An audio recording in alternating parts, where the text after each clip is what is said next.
Welcome to the 517 In Your Business podcast. Here's your host, Mary Guida. Welcome to the second in our series of 517 in Your Business with Risk Strategies. Eric Hanna, VP of Employee Benefits and a registered employee benefits consultant, is back with us again. Good to have you back, Eric. Hey, Mary, great to be with you again. Thanks for having me. Absolutely. So I know this is part 2 of our series on risk strategies, but for anyone who missed the first podcast, let's go into a little about what does risk strategies do? Yeah, I appreciate that. At Risk Strategies, we are a full service insurance agency and broker. We specialize in providing expert risk management, consulting, and insurance solutions designed to meet the unique needs of businesses. We have a national footprint, very localized kind of expertise, and we provide that expert advice and custom solutions, being proactive and implementing a consultative approach, and specifically in areas like commercial insurance and employee benefits. And I think a lot of people really need this information, Eric. It's interesting. You're one of our most listened to podcasts so far. So people want this information. What do you do as an employee benefits consultant? I'm working directly with the employer in building their employee benefit strategy. Quite often for most businesses, people and employees are their second or third largest expense. And obviously, when you look under the umbrella of total compensation, there's salary and wages, and then there's benefits, commonly health insurance, dental, vision, disability, life insurance, and some other things that we try to make and help the business be as attractive to potential and current employees as possible. And there's sort of an evolution happening in our business where it used to be, in my mind, I say used to be, very product centric.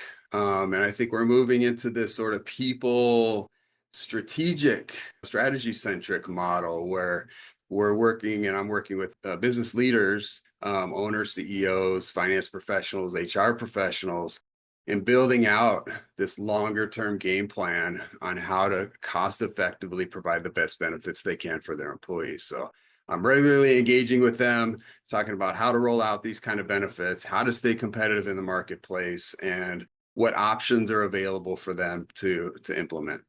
So, Eric, the last time we spoke, you talked about your background as having sat in multiple seats at the business leadership table. You were a healthcare administrator, decision maker in employee benefits, and now, of course, as a benefits consultant. One thing that you said that resonated with me was, you know how the sausage is made in healthcare. I loved that. But tell me more about what that means. Yeah, well, we talked long enough. I'm going to throw lots of little sayings like that out. Yeah, that's one of my favorites. And I've spent 20 years at different seats of the healthcare table. So I've seen how we pay into the system, and I see how it pays out on the other side. So I was a healthcare administrator, as you said, so I was directly involved with how medical providers were paid through this system, insurance contracts, billing negotiations, patient collections, all those sort of things. And in those roles, I was a decision maker around benefits decisions. And so I understand the challenges that many employers face around rising costs, more competitive employment environment, and how do they make those two work together. I faced those myself. And now that I'm in that consultant broker seat, I'm helping draft those programs together so that we can marry those two things together. And so over the last 8 years or so, I've been helping businesses take more control of their benefits costs through risk management and those insurance benefits. So what have you seen from the healthcare side of your background that's basically meaningful for businesses and their employees? Yeah, that's a great question. I'm going to talk a little bit in generalities here because I have seen it from different perspectives, but there have been significant things that motivated me into this space to aggressively help employers manage these rising costs. And there's consistencies around the healthcare system, but to kind of paint in broad brushstrokes, I thought I'd use an example to start. Yeah, let's say I'm holding up $1, and that dollar represents U.S. healthcare spending through our insurance system over to providers. I'm going to pose a question to you, if I may. I hope Oh this is boy. okay. Okay. But what do you think out of that healthcare dollar is considered waste? What percent, or if you want to use change or pennies or whatever Mm, percentage of that healthcare dollar do you think is waste? I'm just gonna just throw a number at you, 30%. Boom. Really? Right. All Yeah, right. got it right. About 30% of the healthcare spend is waste. And so the next lot natural question is, well, what does the waste mean? Right. What is that? Where is it? That's a big number for many employers. If they have $1 million spend and they're saying, wow, $300,000 is waste, what do I do about it? Right. That waste can take different forms in the healthcare system itself. Overtreatment, billing errors, misdiagnoses, administrative waste, lack of coordinated care. Sometimes the site of care makes a procedure more expensive than another. Mm-hmm. So that huge signifies a massive opportunity from my view to help employers squeeze that out as best as we can. So I'll follow up with that question since you're right on it on 30%. What percent of that same dollar do you think actually goes to doctors and providers? Ooh. I mean, on the quick answer is it feels like it's 60%, but I don't know. Okay, fair. And I think that's a natural view of this. Doctors and providers see 20 cents on the dollar. Wow. So you have 30% of waste, 20% actually going to the person that we're engaging with in our healthcare journey. To me, that just seems backwards. Right.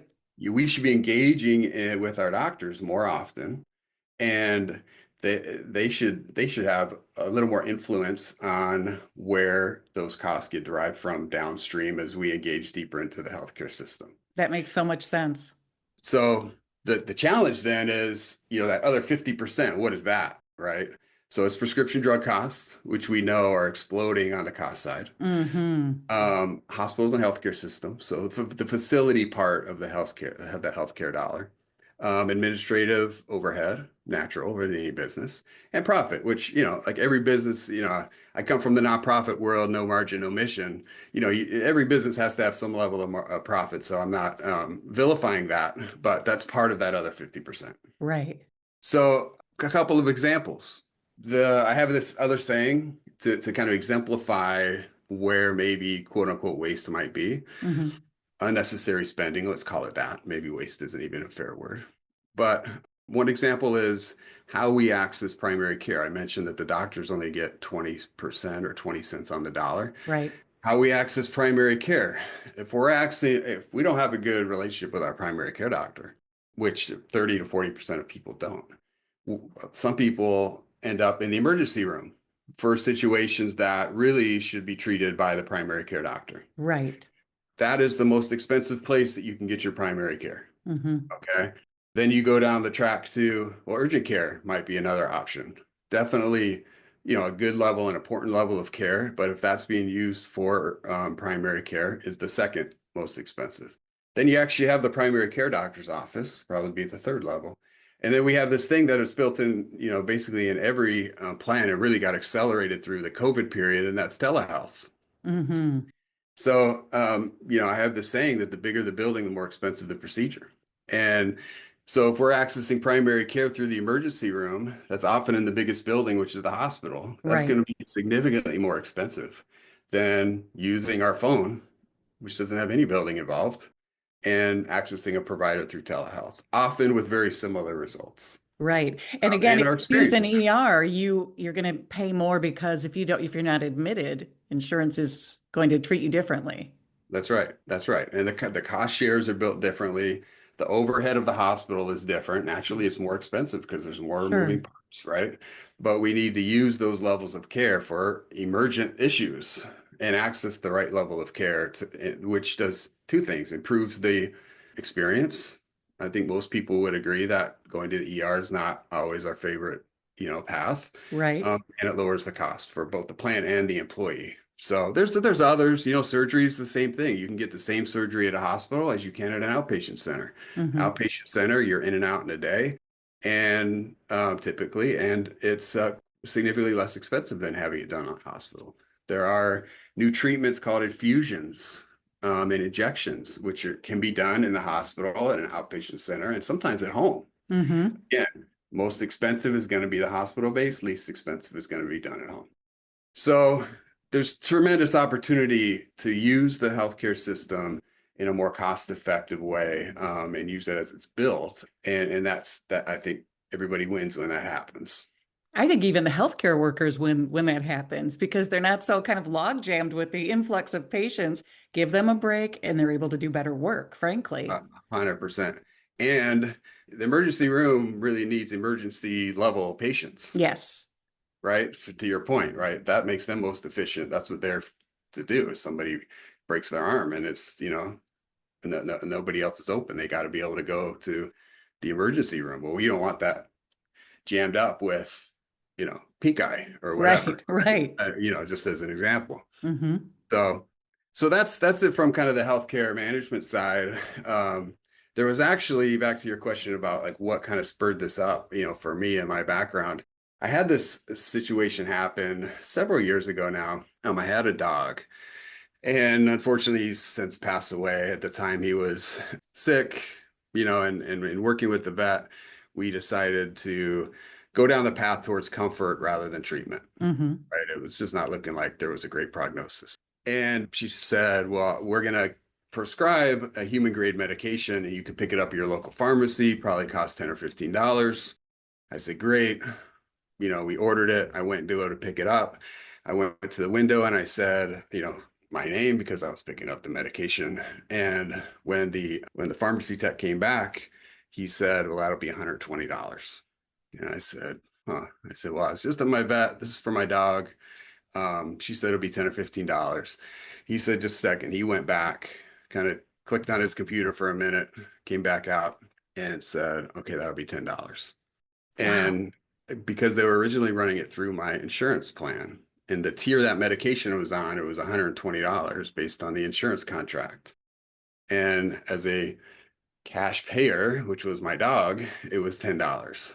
And so again, there's many, many examples across the healthcare system where we can improve the spending or improve the experience at a lower cost. And one of the things that I do and very passionate about is making sure that employers and their employees are paying the $10 amount versus that $120 amount. So if we can move the needle on very repetitive type of examples, we can do that over and over and over again. All of a sudden, we're able to wrap our arms around the cost. Well, give me a lot to think about here. Now, I always thought there's this thing called insurance and it just pays for my bill. And I've always assumed that I don't really have to think about it, but I'm hearing maybe not. And how does where employees choose to get their health care impact the medical plan costs for an employer? That's a huge transition point, and I really appreciate that. To give a little construct to how the market is set up for employers, this is guidelines under the Affordable Care Act. This is how these things are structured. In the fully insured marketplace, which is the more common, you go to a commercial carrier, you pay for a plan, that plan has a certain cost share associated with it for a certain premium, right? So there's no risk up or down in that model. You're paying that premium no matter what. For a company under 50 employees, they're pooled together with lots of other employees of that size. So we call it the small group rating. So there's this big, big pool of employees, employers with their employees all being rated together.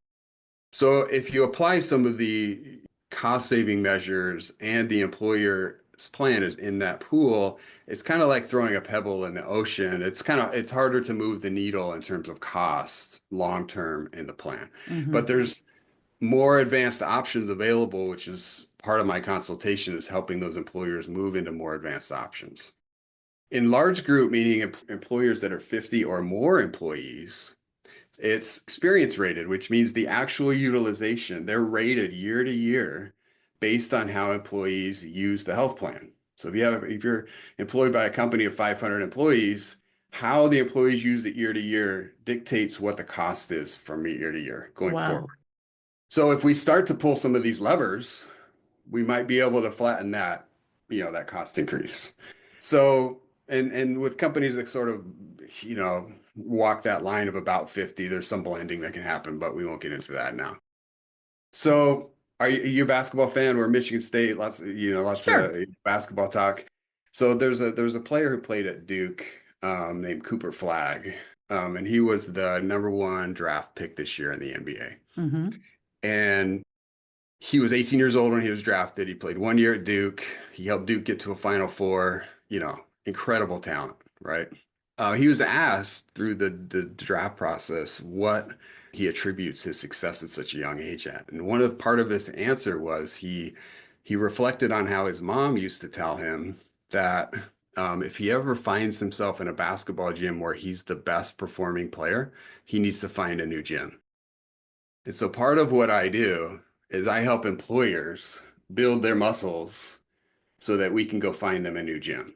And there's other products and funding sources that we can apply so that they get the upside of this kind of activity. Wow.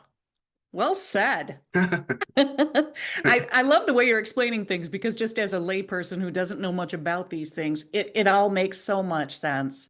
When I Appreciate when I go to the doctor and they order a test or a treatment, I really have no idea what the costs are. I might know my copay or deductible, but what can I do to keep my own costs down?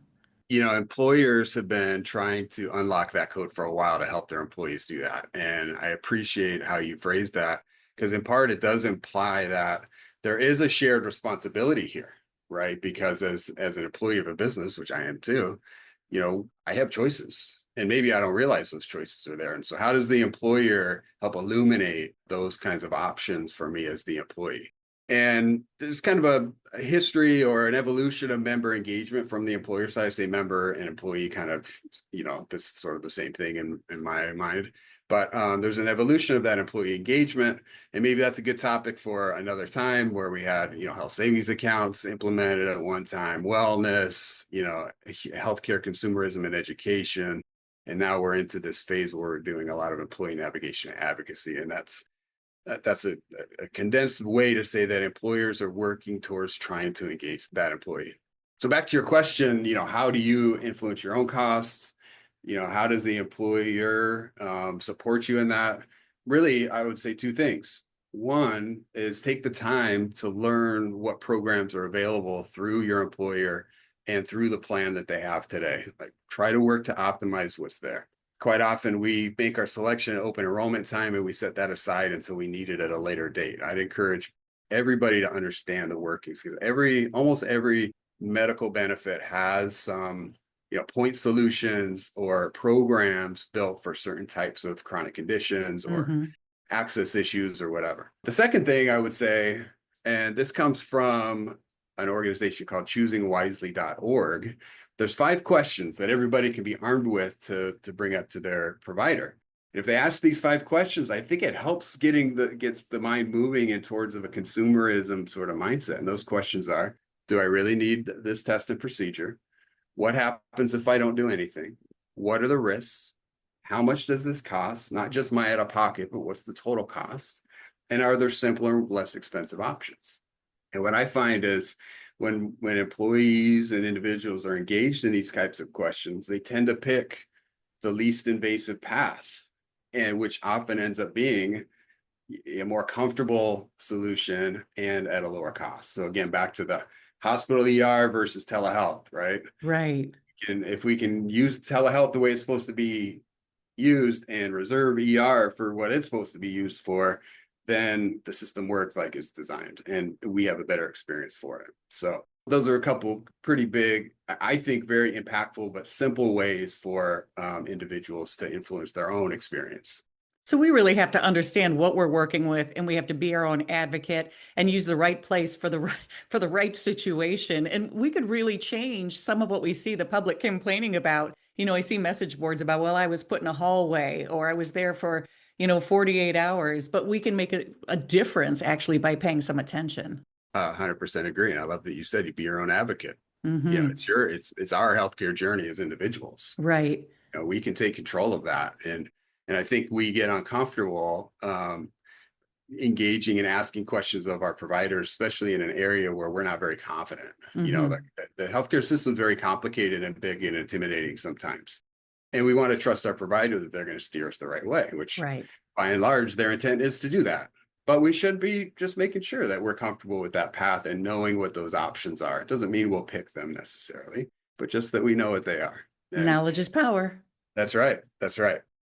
So it sounds like employers have an incentive to help their employees to use the healthcare system the right way. So what can companies do to control these costs? Yeah, to piggyback your last question, now we're shifting from the employee to the employer. And the first thing, like I mentioned before, is there are more advanced solutions where the employer has more upside when their employees are utilizing the health system the right way. And there's more advanced products, and some of the terms like level funding and captives and self-funding, which again, we'll set aside for another day. But there are ways that the employer then is only paying for what the employees actually use, not like a guess, and then we're kind of locked into the cost no matter what. So that when they do engage the employees in these kinds of things, that cost savings comes back to them directly. So that's number one.